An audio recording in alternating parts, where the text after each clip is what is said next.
What do you want? You want the moon? I think I finally know what I want to do with my life. I'm going to join the entertainment industry. Abby, everybody knows you can't make any money with an arts degree. But won't it make me happy? Money can make you happy. That's right, boys and girls. At Skitbags Radio, money can buy you happiness that creativity can't.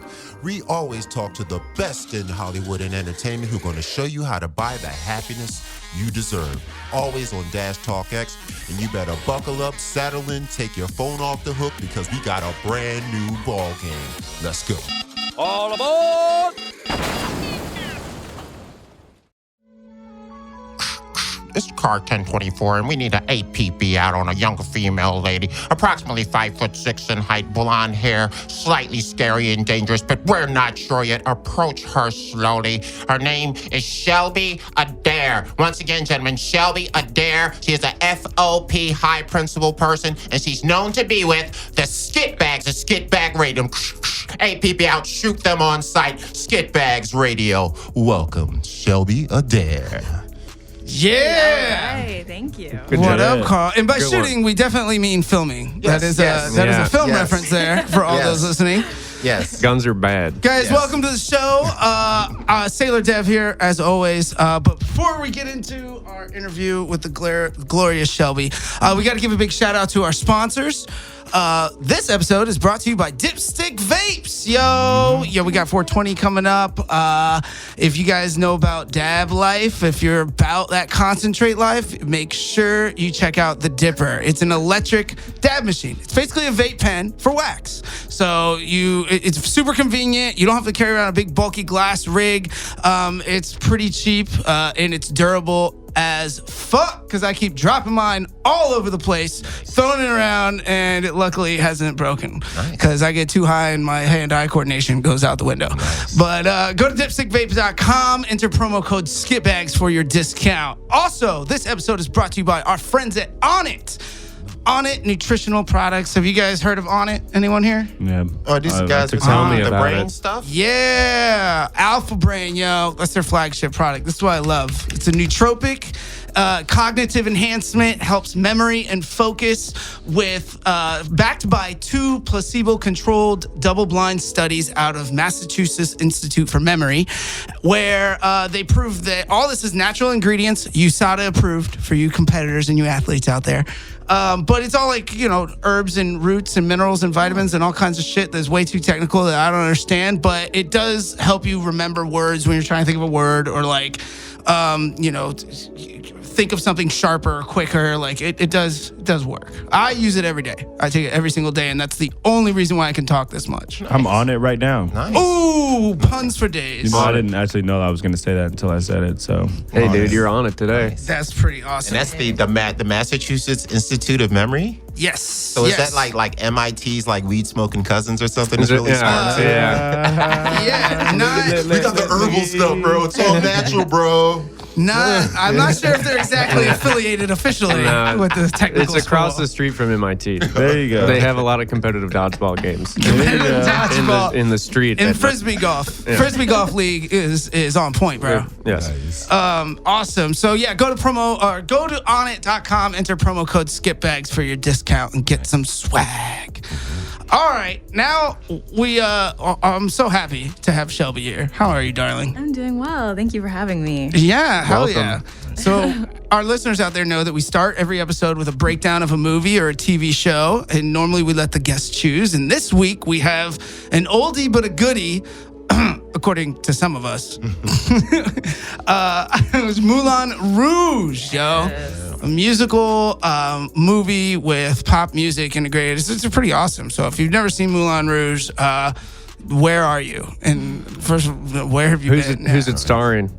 Ewan McGregor. Ewan McGregor, Nicole That's Kidman, right. Yeah. John Leguizamo, Oh, yeah. Toulouse. Yeah, I forgot I only speak the truth. And Baz. All about Baz that. Luhrmann directing. Yeah, Baz was awesome, man. One of his few misses. Shots fired. Pew, pew, pew, pew, pew. What is it? What is it? What is it that you didn't like about it? It's just too fast and campy, and like the camera angles are too erratic, and the storyline's like kind of there.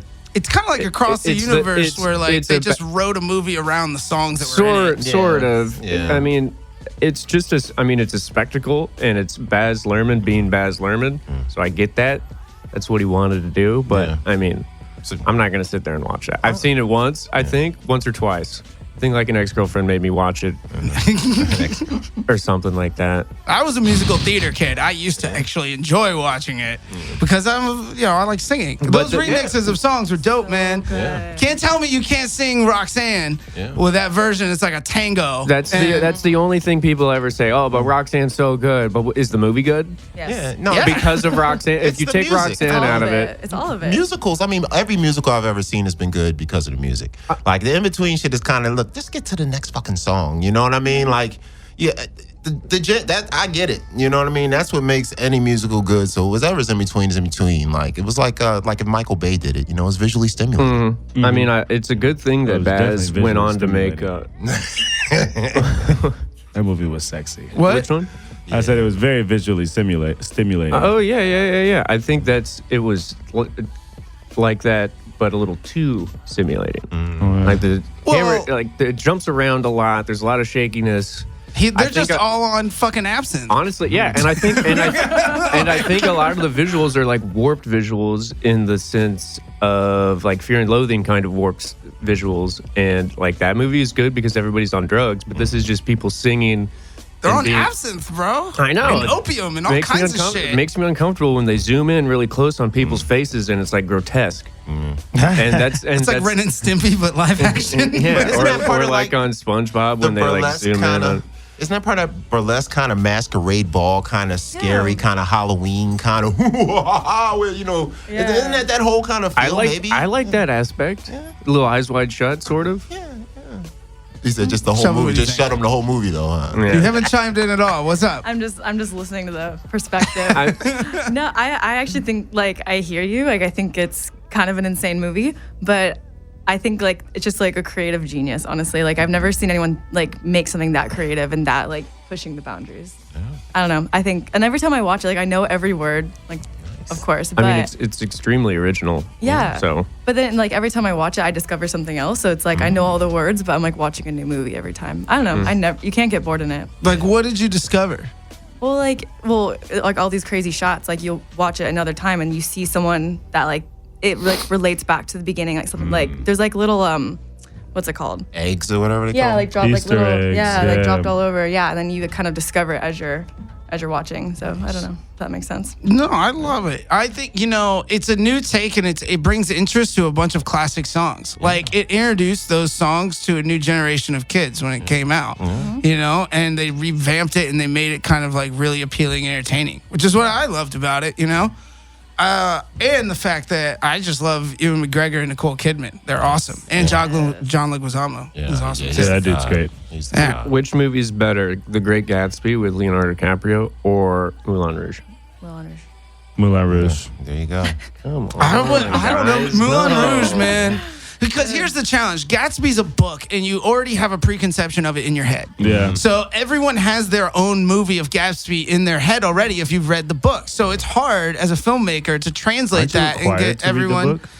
What? Yeah, we had to read the book. Didn't we all have to read that book in school? Yeah, but So not in shitty Philadelphia Yeah. schools. No, really? Nah, they never made us read it. Oh man, that's wild. Maybe I it went to just shitty wasn't Little in Rock the schools, and they curriculum. Definitely. Most of it was Shakespeare. fucking Carl didn't read till sophomore year in Philly. That's true. That's an actual fact. That is Carl, an were you actual looking at fact. booties? Were you looking And at the I booties, failed Carl? English that year, by the way. No, but I mean, you know how like it's because of that. Like Leo and all the actors and actresses in Gatsby were amazing. I thought the shots and like the music was awesome. It was a spectacle, just like all of other Baz's stuff.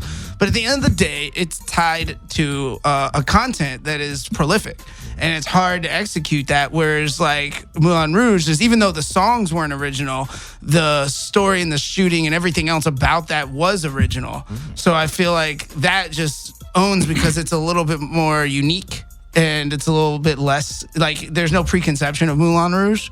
Yeah. You know? And also just the pop culture influence of the two movies. Like when you consider just how important they were to culture at that time, Moulin Rouge was relatively groundbreaking. Yeah. You know what I mean? That But, was like- something that really stood out. Whereas like The Great Gatsby, Well, no, like because Gatsby was It's another overshadowed by anything? no, the Scorsese one that he did. Oh, Oh. I love that duo. Revenant. Fucking Wolf of Wall Street was like right before or right after Gatsby. It was right like before. within 6 months. Yeah. So like Wolf of Wall Street came out and broke the bank and killed it, and then Leo had another big budget movie, and I think everyone was just like, all right, you know, out of those two, what do you think is better? Wolf of fucking Wall Street. I don't over think there. Wolf of Wall Street had any effect on the reception. Maybe it was You just don't Tobey think Maguire. Yeah. And Doughy Spider-Man's acting. Wait. Nick Carraway was the best part about the whole movie. Ooh, a question. About the Great Gatsby movie? Yeah. I don't think He's I the only can character trust- that you can't, that's undespisable. All the other characters can be despised, Fair. Oh, that's fair. in my opinion. So also at Skitbags Radio, we get the exclusives. We get things people never hear about. So since you're like a nerd for Moulin Rouge, you said there's some eggs. Is there some egg that a Moulin Rouge junkie that you could tell them about right here? They're like, oh shit, I never seen that before. Is there drop a jewel on the people? Okay. Like if you're watching it, there's like references to the beginning, like in the very intro, we're getting introduced to like the Bohemian Revolution and like this part of Paris, like in 1899. You see a person like walking the street and like they look like they're high on drugs or something. You only see it for like a brief second, and then they show that later in the movie. But at the end, it's when like they show happier times and that person isn't high, like they're living their life and enjoying it, and like I didn't notice it till like the 10th time watching it. Like they kind of show the same people in like really In quick different ways. Yeah, situations, different like- situations. I love Kind that. of reflecting Little what's happening. character They've got their own little Yeah. arcs. Yeah, and it's like someone that Yeah. you never meet, you're never gonna see him again, just like little moments. Like Well, that. maybe I'll go back and watch it again. You were right. You were right. By the way, Great Gatsby came out in the summer 2013, and then Wolf of Wall Street was Christmas. Yeah, Great Christmas Wolf movie. of Wall Street was after? Yeah, right. but it's still just like big budgets, and I think it's the fact that they were so close to one another, you know. And I don't know if that necessarily had a big box office effect, but I know it would have like an effect at the Academy when you're voting on stuff. If you had to choose between two in a season, you're gonna go with Wolf over Gatsby for a performance. I think so. Yeah, You know, I would say so. Yeah. Yeah. So I mean, that's probably what shadowed it. Like if they just waited till the next year, next season. Well, both of the movies are competing pretty heavily for awards. I think Wolf of Wall Street was just the better movie. Did Great Gatsby get good reviews? I don't remember it. It being got like mixed mixed, reviews yeah. because everybody, like you said, everybody's got their own image of the Great Gatsby and like how the characters, like he made us love all. Like Gatsby's the most likable dude ever, but like in the book, he's scumbag. He's like, he's like a recluse too. Yeah, he's a reclusive mobster scumbag. Yeah. He's probably killed people, He definitely did. He was in the army. and his gay cousin Nick is just caught up in the mess. That And has so many meanings. Daisy's awful too because she lets everything happen around her. Yeah, she's not very. She got Gatsby killed. She's unfaithful to her husband. But wait, who kills Gatsby? Oh, it was the mechanic, the car mechanic. That's right. Anyway. Look, it was the 20s, man. Shit was crazy. Yeah, dude, we're about to be in the 20s again. Yeah, Dev, do you remember exactly how it was in the 20s? The roaring 20s are coming back The around. ragtime We won't days. have to remember. Right. That's so real. Wow. What were y'all's favorite songs in Moulin Rouge? I mean, Roxanne was like the only one I Roxanne, knew. yeah. What about you? Elephant Love Medley. Oh, that's Good sweet. one. Is that the one where they're serenading in the window? The Elton John cover? Isn't her bedroom in an elephant? Yes. Yeah, the one where he's first trying to like romance her and like sing to her from, you know, is It's that like- their duet? Is that what you're talking about? That's your song. Yes. Yeah, and that one's like, that's also a great one. Actually, I honestly like love every song in that movie. Even like, I love that they put Nirvana and like Elton John and all these different artists that like would never be in the same category in this movie. Just like it works so well. You know what's not actually in the movie though? Surprisingly enough, Lady Marmalade. Oh yeah, that's true. It's The not. fucking flagship song with who was it? Christina Aguilera, Lil Kim. but Little Kim, Maya, I forgot about that. right? Yeah, all the And little who else? There's four girls. Like 4 or Pink. 5. Pink. Pink. Yeah, Pink. Pink, yeah. Yep. They had to throw her in there. Giant hit of a song, but pop culture song for that time. Like it's everywhere. That was like boy band craze, That like song on the is in tail there. end. That of song is in there. Where is it? Is it credit opening? When they're doing the burlesque show, when we're first seeing the burlesque It's the show. opening number, right? Yeah. All right, fail. I suck. Sorry. That burlesque is great. Yes, it is. No, my eyes were too distracted during that scene. Wasn't paying attention. Believe you. That is a great song, though. Shelby, let's talk about you Yeah. and your career. Okay. What we have yet to have a cinematographer or a DP on the show, so you can awesome. always give that technical perspective. But we gear our show to the kid in Iowa who wants to get into entertainment. So, tell the listeners out there a little bit about like your story, how you got into filmmaking, and where it's led you now. Okay, so I'm at the USC Film School right now. I'm earning my master's in production. And I kind of just got into camera. Well, really, the reason I got into filmmaking is because I couldn't imagine working at a desk, ever being in an office. It just sounded like the worst thing ever. So, like, there's anything I can do that's like fun and creative that's not in an office, like, I'll do it. So then I found film, and like I kind of grew up with my grandpa. He always was recording every family event. Like I always had a camcorder, always. And I was 2 years old, and he walked in the room without a camcorder to his face, and I started crying because I didn't recognize him. So yeah, so kind of think that's like where like the camera stuff began, and yeah, I just like love being like cinematography is awesome because like you're part of the storytelling process in like such a visual way, but everything you do is to enhance the story and like what it's trying to do. So yeah, I just love that that aspect to it. It's like it's not just technical. It's not just like, oh, here's your f-stop, here's all these like really technical camera things. It's like, how are you telling the story? And it's like just really creative. Yeah, oftentimes it doesn't matter how good the director is. If his DP is awful, the movie's gonna look awful, and nobody's gonna want to watch it for 2 hours. I mean, really, it's your job to reel the audience in and make them or trick them into thinking that they're watching something that's higher quality than it actually is. Right. Yeah, that's the name of the game in producing. Right. And it's just yeah, I just love it because it's like now that I watch movies, I'm sure we all do that, but like every single decision that's made, there's so much thought put into it. Like there's never just a close up for no reason. There's never like a handheld shot for no reason. Like everything is to help the story along. So it's just really, I think it's fun to discover it in other people's work and to also kind of create it. Yeah.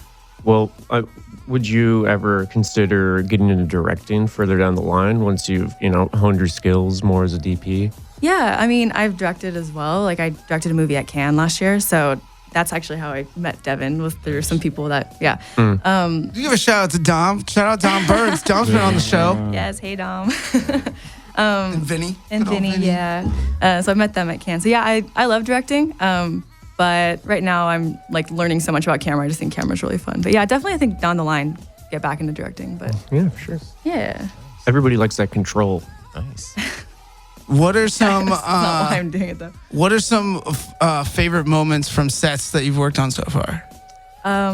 Okay, so I've been working on a project this semester, and it's a documentary about women in the LAPD, and that's been really cool. It's my first time shooting a documentary, and that's been really different from narrative because obviously you can't plan anything. You're just kind of on the fly, ready to go. And it's interesting because you have to be listening. You like if someone's talking, like we're talking right now, and then you start to tear up, like I have to be watching and listening so I can like capture that and zoom in on it. You know what I mean? So it's like things like that constantly. You're very like aware. So that part's been really fun, being in the moment. But yeah, so we were shooting for the LAPD, and about 4 weeks ago, we got permission from the school to do a ride-along with a police officer. Cool. Through South Central, which is not the safest. That's my neighborhood. There you go. Get it. Yeah, so that was really, really cool. And so it was like a late time of night too. So we started, I think, at like 11 and didn't end till 2. So it's like the good stuff. prime Like the hot time. Yeah, and it was like Dope. it was a Friday or the Saturday. So it was like a lot. Yeah, it's a lot warm of stuff was going on. outside. Did you guys get Yep. into any into the thick of it? Anything crazy going down? A little bit. Like she got a call like on the radio that there was a grandmother in her front yard in all tie-dye holding a machete. Oh. All tie-dye? I like this granny. Granny sounds down. So it was down to fuck some shit up. It was like a tie-dye moo-moo? Yeah. Yep. Dope. That's tight. That's hilarious. So yeah, so like much she heard that shit. and then like turned the little lights on and like we got to pass everyone and I was like fucking living. Okay, Nice. I swear. Yeah, Of course. Do it Have you again. Do it been again. listening to me at fucking all? That's hilarious. Excellent. So I'm actually the son of a cop and whatnot, and he used to be in the FOP, the Fraternal Order of Police, right? Have you talked to the ladies about how any of that goes, or are they dealing with any kind of issues like with that whole? Because I know it's almost like a fraternity to a certain extent, like a club. Like you can get into any place. Oh my God, I've you never want. even thought of that. Yeah. Wow. Yeah. So is there any kind of issues they deal with as women coming into it that they've talked to you about yet, or have you actually seen anything yet where there's like some hating going on, or? I mean, that's kind of the whole documentary is kind of about that. It's kind of tracking women in different stages of the police department in LA, like how it was 50 years ago, what it's like today, and the future women. And it's like it's getting a lot better, but it's kind of examining like the sexism that goes on. That's kind of either they're aware of it or they're not, but it happens. So yeah, that's Question. yeah. The Fraternal Order of Police, do they let lady cops in? I mean, I assume they do. I mean, it's part of it. It's just like the crew of cops. But see, my dad was, he's old. He's 70 now. So this is way back up through the 70s and 80s and 90s when he was a cop. So, I mean, of course, 98% of cops I saw were always men. You know what I mean? Usually, sometimes I see the women, they might be in the station somewhere or something like that, like doing non-contact work. You know what I'm saying? And whatnot. Like office work. Yeah. So it wasn't, you didn't really, I used to been pulled over about 100 times between me and my friends in these 30 years I've been driving. And it's almost like maybe 5 women out of all of it. You know what I mean? And so I'm just wondering how much is it different now? You know what I mean? Where it's like they got it more in the shit. Yeah, it's definitely changing. What's been cool about this documentary, the directors like really incorporated like Hollywood's, like how Hollywood's actually helped it for women, like because they have Law and Order SVU and all these like shows and movies about women like being beautiful but also badasses. So it's kind of changing how people are looking at women. But the woman that we actually did the ride along with, shout out to Jen Grasso, she was the first and only woman on the LA SWAT team. Oh. So that's been really interesting, like following her, and she's totally capable. She's shorter than me, but she is a boss. And like I guess when she joined the SWAT team, the wives of the other SWAT members actually like band together and wrote a letter to the head of the police force and was like, you shouldn't be, what were they called? Like They didn't want to put their husbands' lives in the hand of her. They didn't want their children to be orphaned because there's a woman on the SWAT team. Because they feel like she wouldn't be capable of something to protect them or help them or drag them out of somewhere or and something. Like she called it something like, this isn't, this is not the time to be politically correct. Like this isn't like recess where everyone gets a chance to play kickball. It was really horrible because like she's totally qualified to do it. She's such a boss. So. And it was from other women. From all the women, yeah. But then the feminism. Yeah. Wow. Right. Wow. How did that work? They're supposed to be like, yeah, go girl. Right. You could do it too. They're like, nah, fuck that shit, cuz. Exactly. That's crazy. I mean, she had to pass all the same physical things. She had, of course. It's just a lot of craziness. So this doc has been very like eye-opening. Yeah. And sounds like very it. cool. You guys should go to the screening. Yeah, I will only go if my question about the Fraternal Order of Police is answered somewhere within the documentary. right. Stipulations. Is this, do you have a title That yet? should definitely be included. Well, actually, it was called Women in Blue, but we actually just found out that there's a movie at Tribeca called Women in Blue. Oh, so so- we have to. We just found out yesterday, so we need to change the name. Name it Lady Cops. Lady Cops. Okay. Yeah, blue lady. Call it Blue Women. I don't think that'll work. Yeah. Or Blue Birds. They're called Blue Birds. Oh, Make it sound Blue like Birds. you don't even know what it is until you get there. You're like, oh my God, this is about cops and shit. I thought it was going to be like something like Little House on the I thought Prairie. this was the sequel to Lady Bird. What is this? Is this a documentary? You go to Lady Bird. Hilarious. What did you find out? You said to me previously when we were talking about this that you went to the academy and did some work with some of the trainees, Oh yeah. right? How was that talking with somebody like a veteran and has years of experience different than interviewing somebody like one of the trainees and the cadets? So like some of the girls that we were interviewing, they actually didn't really make much of the final cut. but they're like 13 years old. And they're just curious. What? Yeah, some of the. Are you talking about like in the like who actually training? Yeah, I thought you. Oh, okay. No, they're older. I'm about to say Because you're slave driver. Explain why a 13-year-old. The R. Kelly police school? No. It's like a for real police We gotta protect our own. Sorry, I misunderstood. But no, but they have like programs for like younger kids, like high school and lower that want to like eventually. Like an ROTC kind of thing, Yeah, but for yeah. cops. Like a junior LAPD or something like that. Some kid in my building who's also named Carl, a Latino gentleman. He was doing that when he was in high school. Carl. Yeah. Yeah. Did he FOP ever like camp. pat you down That's when you short came for home? Carlos. Yeah. Well, well, now he's giving it up, and I think he smokes weed and all that stuff now. So Good for him. we got him. Hey, we got. Never mind. I can't. Never mind. There you go. You got it, Dad. Yeah. One step at a time. Well, go ahead. What you were saying about the kids and the training? Yes. Oh well, I guess I don't know. Now, you want to hear about the little kids now? Well, no, I was just saying. Is the lady who is the veteran better at getting interviews? Obviously, gave more content, better content, because she's got more stories and stuff and more experience.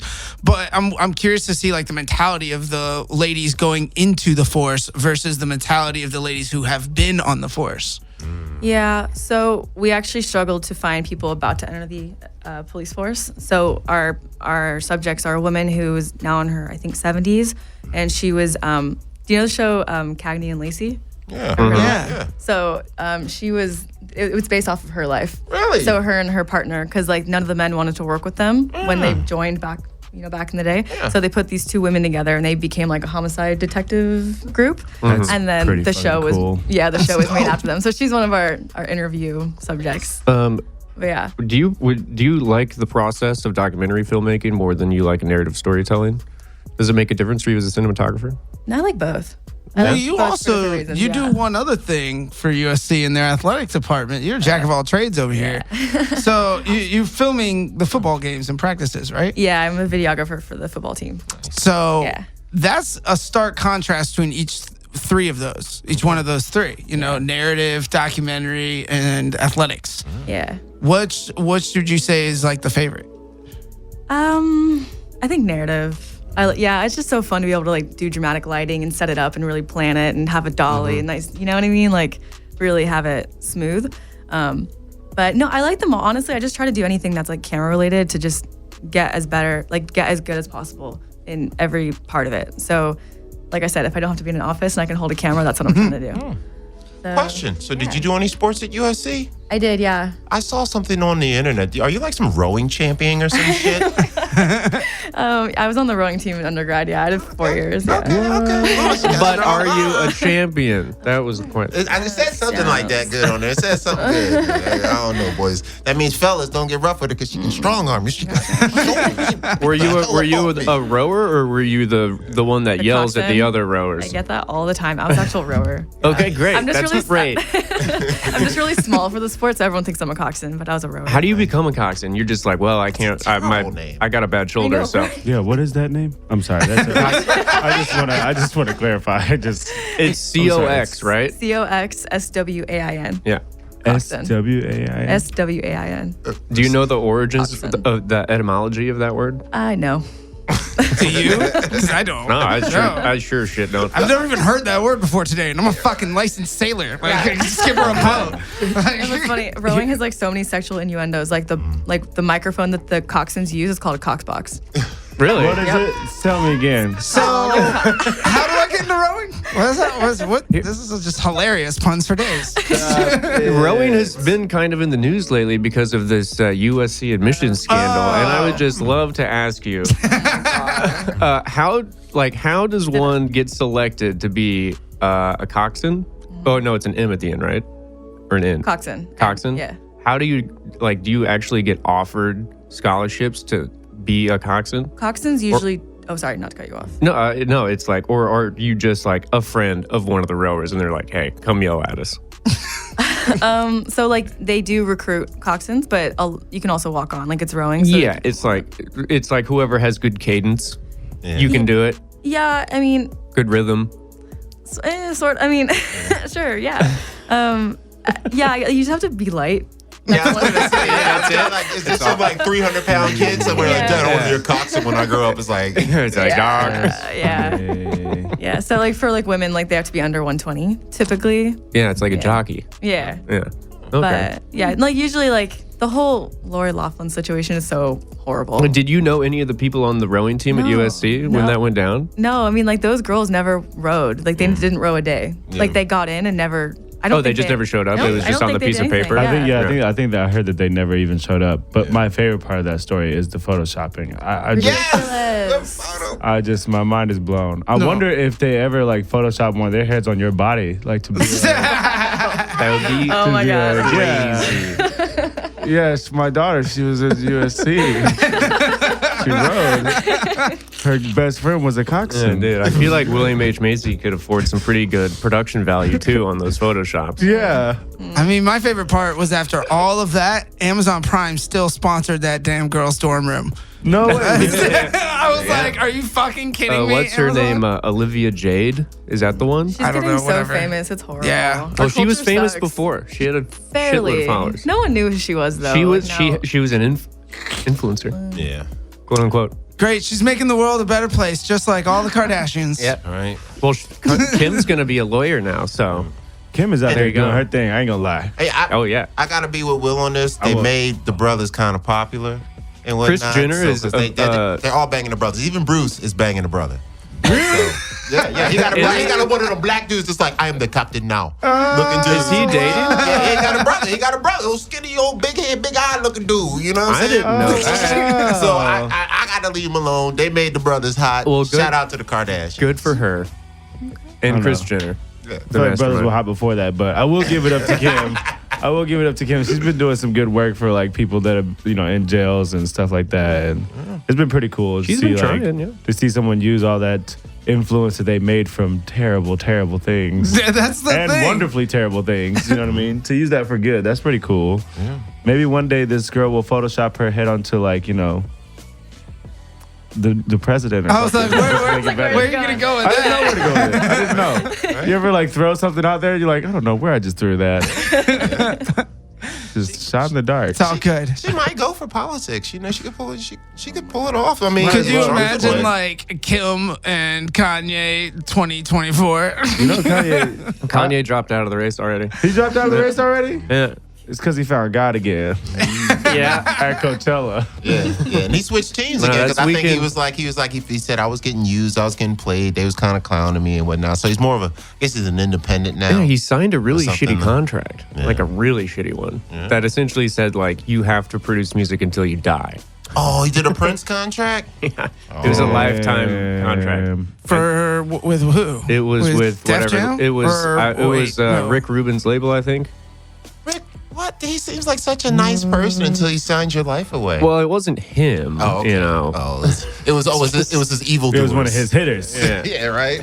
Don't worry about this, Rick. We're gonna do your buddy Kanye, whatever his name is, just right. Yeah. We'll take care of your friend real good. So I want to ask you, Shelby, a little bit about how Con was and your experience when you went last year, because I think a lot of people listening, especially who want to get into the entertainment industry, look at that as like the Holy Grail Film Festival across the pond. First of all, tell us what you were doing there. Okay, so I was part of a program where it was really fun. You show up, and I was selected as director, and other students were selected, to be the writer or the, DP or whatever. And we show up in Cannes, and we have a day to basically like prep, and then 2 days to shoot, and then we screened it like 3 days later. So I like basically shot and like directed a movie in Cannes and then screened it. So it was like a crazy like whirlwind, and like I didn't have any we had no budget, we had no locations. We had no actors, and so I'm just going up to people in the street being like, hi, do you want to audition? Like, can you act? Can you speak English? And yeah. Can you speak That's the first question. That's the first one, yeah. Was it good? Yeah, I mean, for what it was, I think it turned out really well. Nice. Yeah, it was pretty polished. Nice. So you're doing this film, Jerry at Con. Yeah. How was the actual experience at Con? What was the festival itself like through your eyes? It was a trip. Cannes is like so glamorous and very just, I've never experienced anything like it. It's a crazy time. Like you basically go watch movies all day and then you party all night. And you sleep like 2 hours a night, and then everyone gets sick after like a week of it. Everyone goes homesick because like everyone's exhausted and has been doing like That sounds crazy amazing. things. It's really fun. It just sounds like Really, my really fun. ideal vacation. Right. Yeah. So what year was this? This was 2018. Oh, last year. Yeah. Okay. Yeah. What was your favorite film from the festival that year? Oh gosh, I can't say the name. I know it. I can't pronounce it though. It was Gotti, right? Yeah. Gotti was off carpet. I They did have a red carpet for Gotti. I Yeah, totally they forgot about did. that. Yes, Yeah. sir. You know, shout out to Kodiak Pictures, man. What was your favorite film? So I saw Whitney. That was a documentary about Whitney Houston. I saw Right. it red carpet with Vinny. That was really fun, and that was like I was actually crazy because in that documentary, it's the first time that anyone found out that Whitney Houston was sexually abused when she was younger. And I saw it like at the opening, and then it was all over the news like that day. But it was kind of cool to be like in the first screening of that ever. Wow. I mean, like it wasn't cool hearing that. Like that's obviously horrible to hear, but it was like Explains insane. a lot. Yeah. Explains Yeah, a lot. totally. I mean, moving forward, would you rather continue? topic. Would you rather continue making documentaries, or would you rather make more narrative films? Docs are pretty hot right now. Yeah. Docs are everywhere, Like and get into reality television? I don't think so. They still light it. I know, They I do know, a lot I of know. lights in So reality true. TV. It's so true. I don't know. It is pretty scripted now too. It's all I don't know. I guess I wouldn't say no, but I'm probably not. No. There's a lot of money in TV. Well, you see, it depends on if it's a network or cable reality TV show. Or a Netflix reality show. Nah, it's just the paycheck. Yeah. So, as a female in the director, DP, filming industry, are you having any difficulties or anybody kind of power tripping on you sometimes? Like, we're going to shoot it like this. You dumb bride. You don't know what you're doing. You ever get any of that kind of stuff? Oh yeah. Not maybe not those words. Yeah, nobody comes up to you on set. I was like, what fucking year is this? Dumb broad, you don't know nothing. Girl. 1953 over here. Go back to the 20s. This is the golden age of Hollywood. We're gonna get these bras back in the kitchen, sir. I tell you. I was like, oh my Fuck, god. Carl. Right, but does that seem to be like a common thing, or it's just kind of a once in a while, there's just an occasional jerk thing? Or I think like people are trying to be more aware of it, but it's kind of constant. Little subtle things like, like I can't just.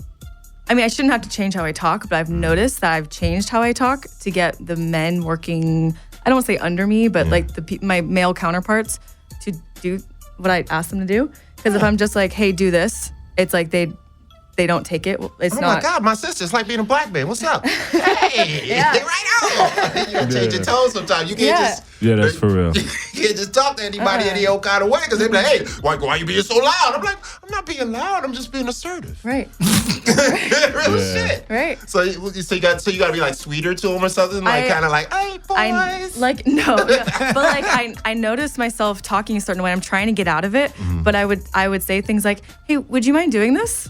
And like up talk and be like, "Oh, would you mind?" Like, "Oh, hey, if you don't have, blah blah blah." Like very like, if it doesn't bother you, will you please, get that Do your stinger that I fucking need? job. Like do your job. You know what I mean? Yeah. So I'm trying to be more like polite but firm. But it's like I had a counterpart who would not listen to what I was saying. I was like, hey, can you do this? Hey. And finally I was like, excuse me? And then they're like, yep, what's up? And it was just very like, I don't know, just. Femininity. Yeah. Were they on the group? Weird. Yeah. Below the line? Yeah, I'm below the line. That's deep. That's true. Cinematographers. This wasn't a directing gig. No, this is a DP thing. Yeah. Who were they? Name them. Me too, those They shall fuckers be right forever now. bad. Like also like with my male counterparts when I was directing something, and I mean they're great and we got along well, but when I was on set, like they challenged me constantly. It was only the men, and I would be like, okay, so like we're gonna cut here and do this, and then they were the only two people that'd be like, why would we do that? I don't want to do that, and I'm like, sorry, it's not really your call. Like I don't want to be rude to you, but like you don't like if I was a guy, you wouldn't be saying that to me right now. You'd just be like, okay. So it's just kind of it's like little stuff like that constantly trying to like navigate. Like microaggressions and whatnot. Yeah. Deep. Yeah. No, we've had a few other directors and writer female ladies with the funny cop show and stuff, and they mentioned the same The thing. pet peeve police? The pet peeve police, yeah, Sure. yeah. They mentioned the same thing, that they get kind of like this. There's a bit of a war that goes on sometimes with some of the guys that they work with, where the guy kind of is like jostling for alpha male position. You know what I mean? Even when it's already supposedly established anyway previously. Yeah. Film set's like jail. You got to come on first day and kick somebody's ass.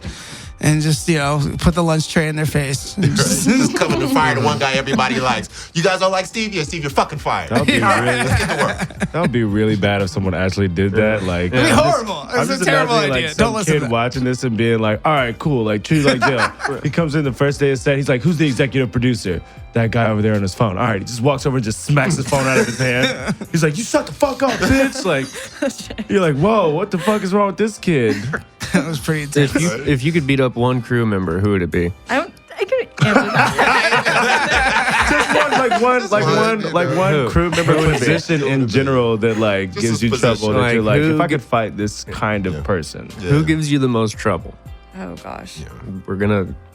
Is it grips? Is it directors? I was about to say, Is like, it, the grips usually just deserve like a firm kick in the nuts. Or Just for being a grip. That's a really good question. I actually don't know if it's. I mean, as specific the position. DP, the grips answer to you. Or is so. it not even a crewman? Is Yeah. it like an actor? Our actor is really the hard part. Actors are usually pretty good. That's so nice. Depends on how the director's dealing with them, I think. Yeah.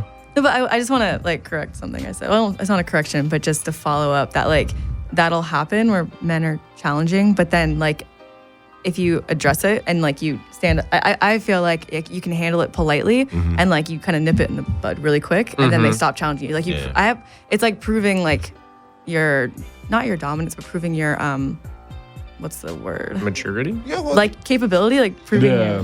that like I can like I got this and like stop your challenging competency. me. Hey, Competent, I'm competent. That's the word. I know what I'm doing here. But it's like annoying you that piss on their shoes. Right. Yeah, fucker. But it's like you definitely. Yeah, take that. Now go get me a stinger, your asshole. Yeah. That's right. But yeah. Move that C-stand. Do you have any horror stories besides those challenging ones from sets in the past? Like technical things go wrong, personalities, anything. Have you ever dropped a lens? Oh, that is yes. It's like a nightmare. That's the worst feeling. When you dropped it, did you bend the bracket? No, luckily it was so annoying too because like this is the ground and here's the lens and I barely dropped it and it landed face down and I pick it up and it was just like shattered. Oh my god! And it was like 2 inches and I was like, oh my god. Luckily I didn't mess up the sensor, but it was just the lens that was broken. Yeah, but it was just Oh man. and it was a rental and it was a horrible feeling. Well, at least you had insurance, right? Yes. Nice. But Smart. yeah. Take notes, kids. Yes. Lenses are way more expensive than you think, kids in Iowa. Take Yes. note. Way more expensive. Is that what you said? That's the most expensive camera accessory? Other than the camera, yeah. Yeah. I mean, there's some glass that, like, you can go to a rental house and rent the same lens that Coppola shot Apocalypse Now on, like literally, and that'll cost you like a few $100,000. Wow. And then if you break it, you have to have an insurance policy that covers up to $1 million for the lens or more. Jesus. I think that's standard for any rental That's the package. minimum, I Yeah. think. Yeah. Most of the time it's more than 1 mil. It's like Depends, 1 to yeah. 3. So much more Yeah. fun. Like anamorphic lenses will be way more. Do you have a favorite rig and gear that you like to shoot on and use? Or like one that you're like, oh man, this is awesome and I didn't know about it until I used it? I like the DJI S pretty good. That's the Ronin. Yeah. Oh, it's like yeah. the like monopod you hold with one hand. Yeah. That one's pretty good. Like a gimbal? Yeah. Yeah. Yeah, I like those. I wish if someone's listening and they can make this, like one of those like the frame gimbals, like those really big ones. Yeah. If they could make it out of like a lighter, like less heavy fiberglass, that would be great. I think they definitely do. I mean, they? there's a Ronin that, you hold it, you have it on your back, and then Yeah. it comes around. There's a crane. Oh, like the little, and then like, you, and then you scorpion hold thing. it. But I mean, you can make those handles out of anything. Is that what you're Okay. talking about? No, like I The just handles like that attach to the She camera. wants like the whole thing, I guess, to be more lightweight, I assume, right? yeah, I don't know. I just feel like because that's not the one that's attached to your back. If it's like on your chest and like that's much easier to secure it. But Mm. just speaking for me personally, because I have a back injury, so it'd be nice to have like something just like a little bit lighter. Mm-hmm. But yeah, I definitely like the Like the freehand con. yeah, we the- got the yeah, two, the like, free where you like just- Hermosa uses that one a lot. Yeah. And whatnot. The freehand con is kind of Yeah. like the little thing. You can do all this, that matrixy looking shit. Yeah, that's you that's know? Yeah. essentially the Ronin. Yeah. Yeah, I think that's the backpack one that yeah, he has. Well, they got a backpack one with the hook, And then they got like a free you just take it off the shit and you just be walking around. Or is that the same thing? You just kind of walk free with the joint. That's different, yeah. That's more like a gimbal, I think. Yeah, I think that's like what she means. Like she wants like a lightweight version of that made from some space age polymer. Well, what's your favorite polymer? What's your favorite camera that you shoot on? Is it Ari Red or Ari for sure? Ari, yeah. That's what everybody says. Hold on, I got Ari in the back. Oh, there you go. Oh, nice. Wow, that's love right there. Yeah. No, I love Ari. Yeah, I like probably Ari or I shot recently this doc on the Canon C300 Mark II, and that was beautiful. Oh yeah, those are great. It's really good, yeah. Or Sony FS7 or whatever. I like any camera. Sony FS7s are like cheating. Why? Sort of. I don't know dick about cameras, so I'm just like, let's see. Why so? Yeah. For the kid in Idaho, why so? Because it makes everything look better, even if you're awful. That's how good of a camera it is. It's like the Sony those DSLRs with the full frame, the A7 mirrorless. Yeah, the A7S. Or the A7S too. Yeah, like those are really good. Like you could be literally a chimpanzee with that thing, and take a couple pictures, and they will look professional. Like literally wake up, not even look at the lens, and just click it, and you could post it on Instagram and get 100 likes. 100. At least 100. But that's actually a really good camera if there are kids listening or whoever's interested in buying a camera. Like that's a really affordable. Like the A7S II is so far I think the best in low light, and it's really affordable for being full frame. Is it full frame? Yeah. It's mirrorless. Full frame. Okay, yeah. So for like all of its capabilities for the price and like being able to shoot it, if you don't have you're not able to buy lights, it does low light really well. So it's kind of like a really good camera for anything. Like cheating. It's literally cheating. It's so good. Yeah. If you can afford it, that is. Yeah. It's expensive. Very expensive. For the kids listening out there, little kiddos, can you tell us a little bit about the program at USC and your experience about going there? Like, does somebody need to go to a four-year university, or should they go to a film school, or should they go to some other kind of program? Like, what from your experience, having been through it, what is your opinion? It's kind of tricky because you obviously don't need an education to go into film. Like there's a lot of really successful people that never studied it in college. I did the opposite. I did undergrad film at USC, and then I came back for my master's also at USC for film. But I did like critical studies for undergrad and then back for production. So for me, it was the right choice. The reason I went to USC though is because it's number one. And if I wouldn't go, I think I don't know. It's different for every person, but for me, I wanted to go for the networking specifically because it's in Los Angeles and there is such a huge like Trojan family.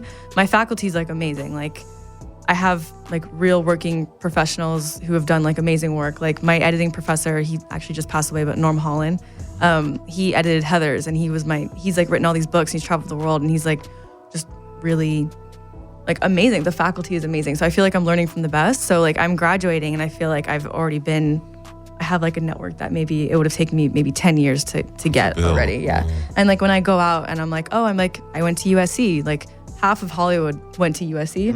So they're like, oh, here, take my card. So it is for the networking. I think it's worth it.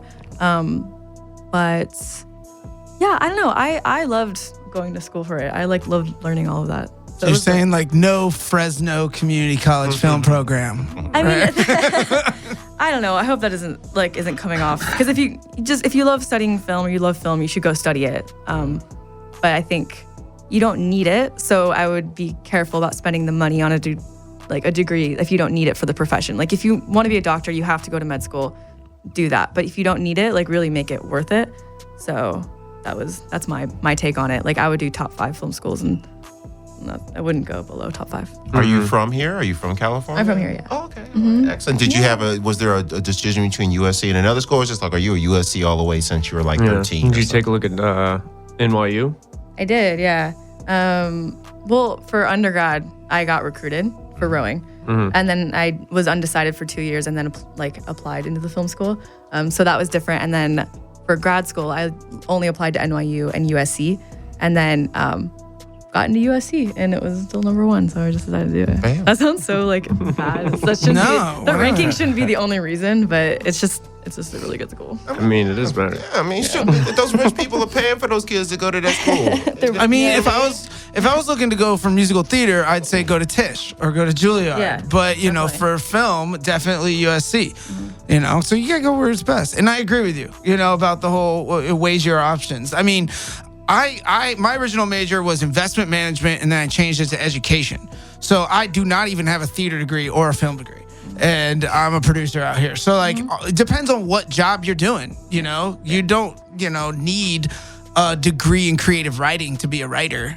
You know, you could just like and enjoy writing and read scripts and study it and just kind of do it on your own. So I do think there's value though in like learning all the technical aspect of everything. Totally. Like that's the one thing that I'm lacking formally is the technical aspect of like cameras, lenses, and like how those camera the stuff. editing specifically works in post and like just all that shit. Well, thank God for YouTube. Yeah. It's like the future is crazy. Shout You out, know what I like- mean? Like before YouTube, it's like how do people get this kind of education? I had to without like go read it in a spending those- book and stuff, bro. Yeah. What? I mean, the fuck is that? Nah, no, Philly you- Public Schools over here. We don't We do like- that Yeah, shit. But even Like if in you have a ancient book, times. it's just like to me, like this stuff. Like I dropped out of college for acting and ended up working more like in film as a director and everything. And like everything I learned about film was either through just doing it or like learning on YouTube.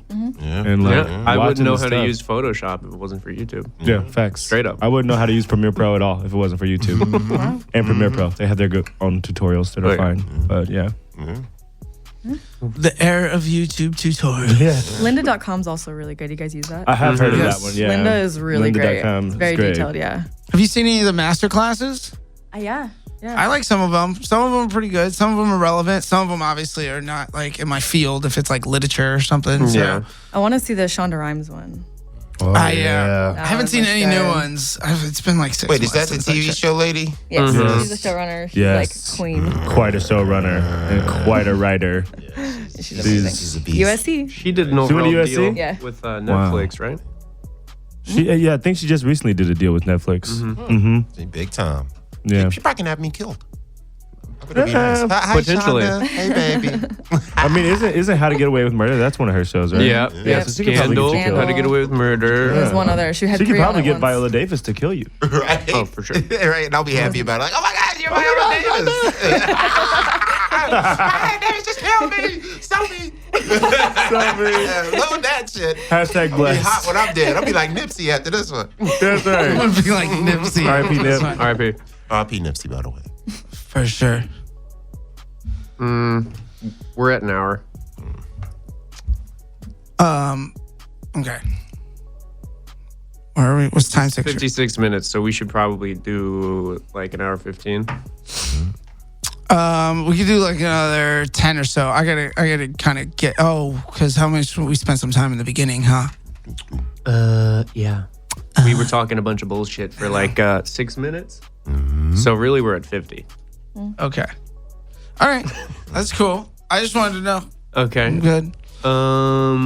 Where Stressing were we? out. The Shondaland shows. It's How to Get Away with Murder, Scandal, and what's the third one? Grey's Anatomy? Was that not her show? Is that her? I think. I'm pretty sure Grey's Anatomy is her show. Yeah. I think that I'm was her big 100% one. sure that 'cause was I her think big I'm pretty sure breakout Grey's show. Anatomy led to the other ones. Yeah. Yeah. Grey's Anatomy came first. Damn, I Yeah. cannot believe that show is still on. Yeah, it's still It's still running. Can't Yes. believe it. Yeah. It is. It just How? It just running beat strong too. Running fine. ER got its record snatched. Yep. Oh, yeah. Wow. Yep. Right. Did they ever do a Grey's Anatomy live yet? Because that's what killed ER. I saw that shit live. I said, this is a fucking bullshit. They We're did done. ER live once? Yeah, they tried, like right before they died and whatnot. They did a raw live, like them, Clooney and them doing it right on the spot. It was actually pretty good. Oh, and that was whatnot, and back they when didn't make no Clooney was mistakes. there? Yeah. And then they did it live, and You it mean wasn't. like a stage show or like broadcast? No, live? broadcast live, dog. Like there was even a part in the scene where they kind of somebody almost cracked a smile, but they held it together and finished the scene. Like it was live. It was the full ER show, just live, right on the That's joint and shit. hilarious. Kind of cool. They should do that more often. Yeah. that takes a lot of skill, you know, because TV actors were kind of lazy. It's just like, let me fuck this up 27 times. Like, Yeah. do it again, John. Fuck it. TV Do it again. Shelby, run it back. I wasn't in the mood, Shel. Motivate me. Yeah, it's not like Broadway. Things are always easier in front of a live audience as well, you know. Oh, that's bad. That's cool. What, I know. You guys all just quiet and everyone just looked at me. What are we talking about, Devin? When's the next question coming? You got that alpha brain going on, dog. You got to keep us moving. I got like a bunch of it in my system. Somebody told me you were on it today, but I don't know. I just wanted to say on it. That's not true. Right. Promo code Skitbags. I just wanted to say on it. Do you have some higher final goal? Like, when I'm done with Hollywood, I want to have done this. Is there like some final, like, when I'm done with this, you know, I want to last for 1,000 years, and you know, And you're I not wanna allowed make to my say mark. not allowed to say Academy Award. Okay. Damn. Yeah. That's a hard one because I don't know. You don't have like I want to be the Jordan of DPing, or I want to be, you know, maybe or being a writer one day. Like, I want to be the greatest writer ever one day. You know what I'm saying? Or maybe I want to transition this into, you know, like changing lives through documentaries, like feeding kids in Uganda. Oh, I feel that. Something. Yeah. You know, like something like that. You know, like Okay. what's the impact you want? Because I figure every artist usually have a goal besides just money and hoes, which is the best part. But you know, usually the whole point, you want to get your voice out there. You want to kind of affect people to a certain extent. You know what I mean? You want to, even if it's maybe setting them free, or if it's encaging them, or it's controlling them, or it's expressing yourself. Usually people make an art because you kind of want to affect people. You know? Yeah, no, I feel that. I think I'm obviously I'm like a big sucker for underdogs, like everyone. Yeah. But I definitely like want to tell stories about people, and maybe not necessarily like not that they're underrepresented, but like going through situations that you may not have expected. Like, I think it's so interesting. Like, every single person's going through something. I mean, so like being able to tell stories about that, like they may look this way or they may act this way, but like that's not what's really happening. So I feel like just spreading more compassion. I don't know. I feel like a lot of the stuff I see on TV is very, okay, before I say it, it's all fun. Like, that's great. But like, it's promoting kind of sex and drugs, and the music, everything's very like sort of secular. Yeah. And I want to promote kind of more wholesome things. I want like people to like be more compassionate to each other. Just be more aware of others around you. Yeah. And even though you're doing your own individual thing, living your best life, you know, because we all do, you know what I mean? But while you're doing that, there are people standing next to you while you're living that life. Yeah. And you want to be respectful of them also, because they have their own beliefs. They grew up with a different set of parents in a different location, in a different scenario. And even people that come from the same neighborhood, the same block, you know what I mean? They'll have you got your Nipsey Hussle type mentality guys, then you got shitty cuz who either shot him or was paid to shoot him, whatever happened. I don't know. I'm not getting into that right now. But the point is, these guys come up in the same places, and then we do need a more spreading of that. Almost, I guess, takes a village to raise a family thing, where everybody kind of gets on the same page. That even if you're doing your own thing, be respectful of it, but also in doing your own thing, be respectful of people that may not be so ready for how big your thing is. Yeah. No, I think that's good. She wants to make the world a better place. I know, that sounds so cliche, but No, that's awesome. And you know what's awesome, even more awesome, is that we ask the celebrities that we have on the show, we ask everyone the same questions at the end, but one of them is, you know, what's your advice to all the young kids in the industry trying to come up? And like Bert Kreischer, Woolwood Jr., like everybody at Clusterfest, and then a bunch of other people since then have always said, just be nice to other people. They're like, this is a relationship-built industry. If you're just nice to people, you will have consistent work, and you'll build friendships and relationships with everyone. So I think that is a big problem, you know, that we're just too much at each other's throats these days. And we should be a little more compassionate. It's great for networking. so Compassion. Yeah, it is. That's the only good thing about it. Unless a grip comes to step on your parade. And you gotta lay that hammer down. Yeah. Get the lunch tray. start talking over you. Yeah. If you had unlimited resources, millions of dollars, whatever it took, just imagine sky's the limit. What's a project that you would like to do? It's like a dream project you would like to accomplish. I want to tell like an epic story, like on the world of rowing. Yes. Because that's a world I'm very familiar with, and no one knows what I'm talking about ever. And Narrative? yes. Yeah. I like it. A rowing romance or an action movie based around rowing? For sure. Oh, cocksucker. I mean, Cocksucker the action. Like you want to do like the Chariots of Fire of rowing. sure. Yeah. The Friday Night Lights of rowing. Yes, Yes. definitely. That I would mean, be like sick. that's the world, but it's not about rowing. But that's the world. Right. Yeah. But yeah. Okay. Yeah. Show or movie? Movie. Okay. Yeah. Definitely. Yeah, I think it's like a sport that like no one knows about. I never ever say rowing. They're like, oh, kayaking. I'm like, no. They're like, oh, canoeing. No. And then I'm like, social network, and they're like, oh, okay. So it's like it's just Winklevoss twins. yeah, like oh, got it. Okay. I remember from How so High. funny. I was like, what was it, Redman that was on the row team during How High? Yeah.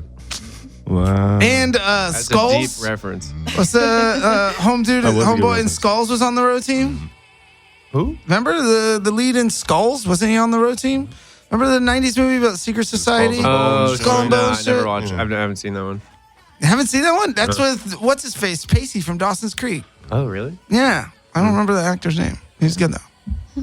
Anyways, sorry. That would be a good, that would be a great movie, and I hope you make an action rowing movie, Right. Thank you. Yeah, that just like sounds Friday fun. Night Lights. Right. Like action drama. That could win an Oscar if you do it right. You know what I mean? Because you Could got all the definitely. visual stimulation from the rowing and all the beauty. You got the competition aspect. You got the educational aspect, the romantic aspect. You got the person who wanted to be a coxswain their whole life. Yeah, totally. And finally, Carl's just looking for an excuse to say Coxon all the time.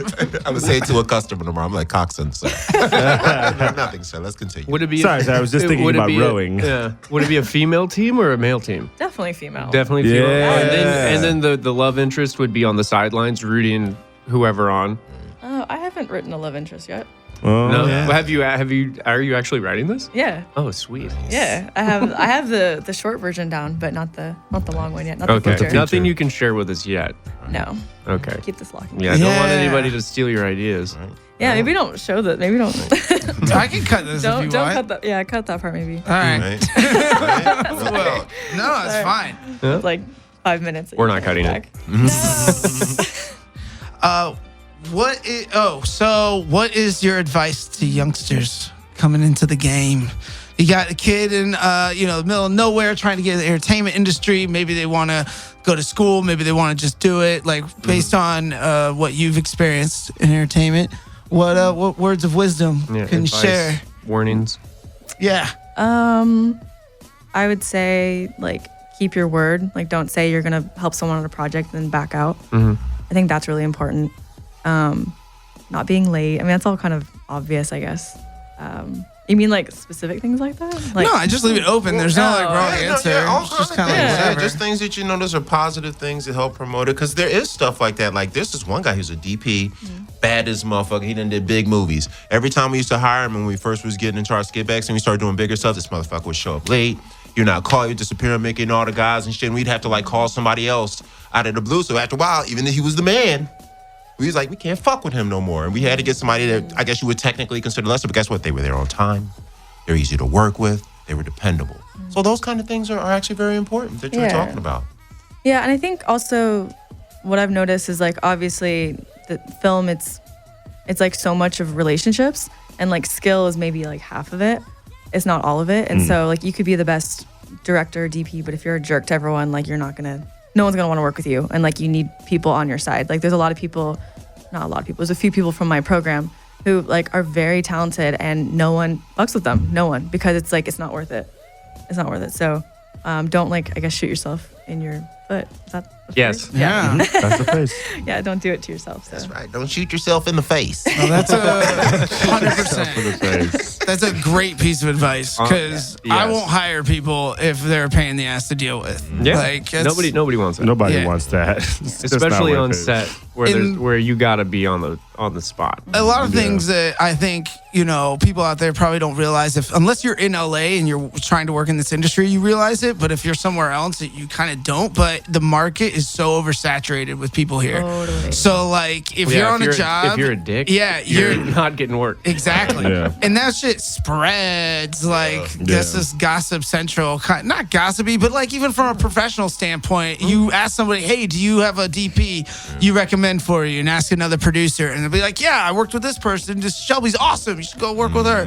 You know, like that's how gigs happen. Like All Will the and I time. just doing a show in New York that we're flying out tonight for, but we've gotten all of our crew and stuff like that through just friends of like contacts and stuff that mainly he's known in New York. So many people Yeah. I've given jobs to in New York, in LA, like as a director that I've hired just because I'm like, I'll ask a friend that I trust, like, hey, do you have somebody for this? And they're like, I know someone. They come in at budget and they're nice enough. Like when I talk to them, Coming in a budget's super important. it's also super important. Also for the youngsters, keep it at budget. But yeah, that's been a big part of my whole career. Like it's been something I preached a lot to my students because I teach elementary school, and like I always tell them when they're mean to each other, I'm like, you never know. Like look to your left, look to your right. One of those people could be your boss one day. Like I've had people that I knew in high school that have walked into audition rooms not knowing that I had become more of a director than an actor.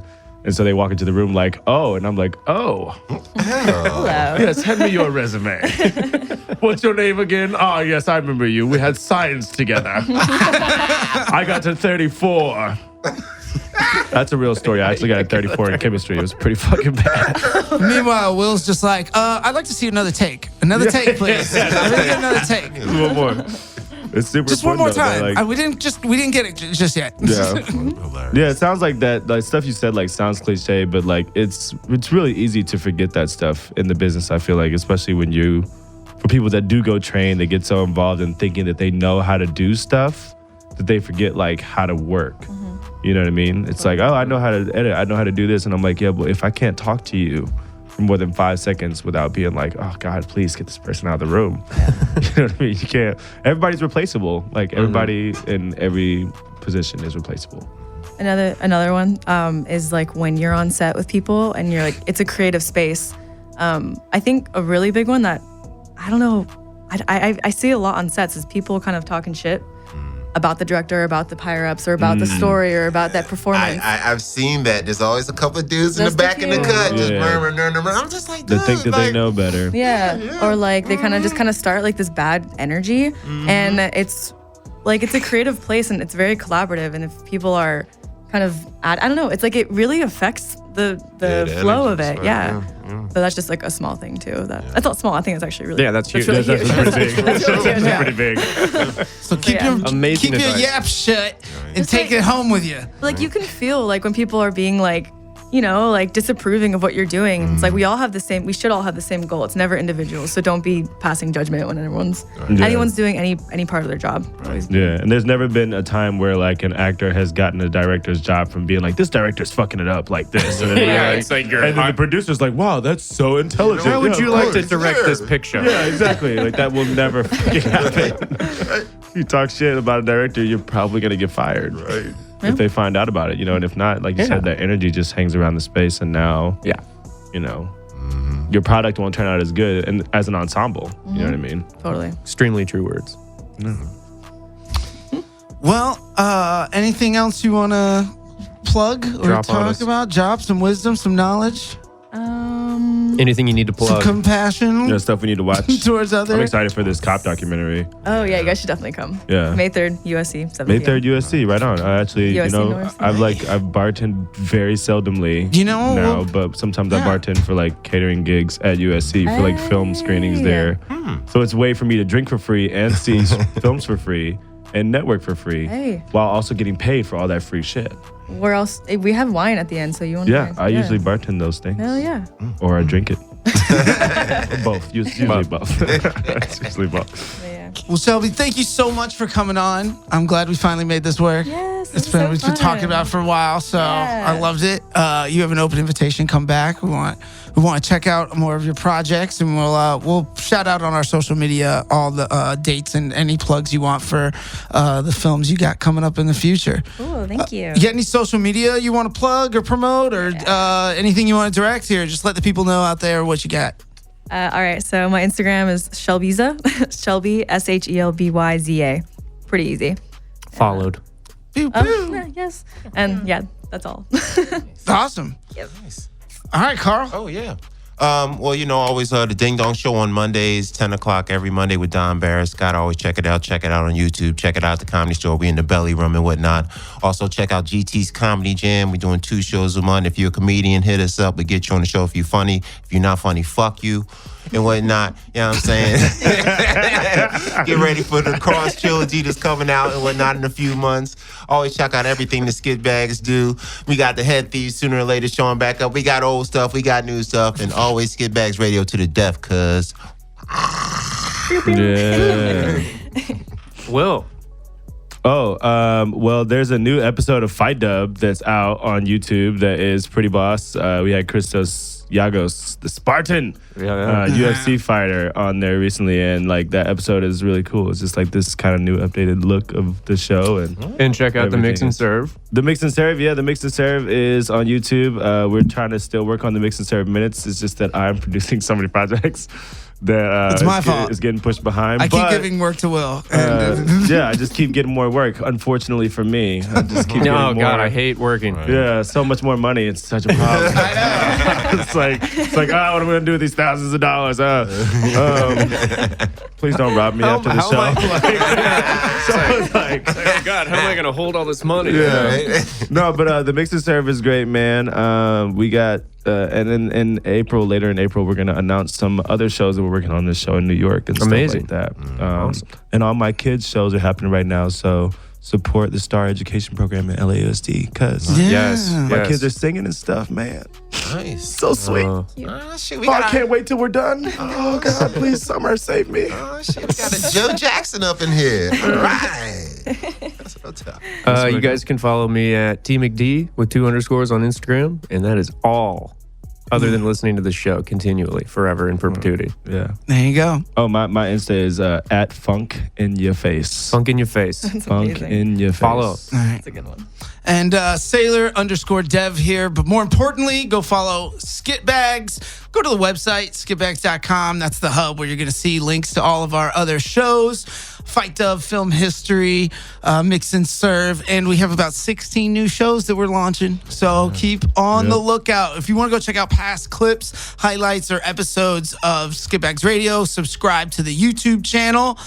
And keep an ear to the grindstone about Jay and Silent Bob reboot. Yeah, we boosted the scooch, bro. We officially wrapped. They just finished filming this past week here in LA. And big news that we could share now. Oh, I saw that cameo. We got motherfucking Thor in the building over here. Chris Hemsworth is in the shit. The master, the gentleman of all gents, Christopher Hemsworth is joining us on the cast. Yeah, he's famous because his brothers married to Miley Cyrus. Yeah, that's right. Really? Yeah. No, That's they were actors That's how I learned about him. They were.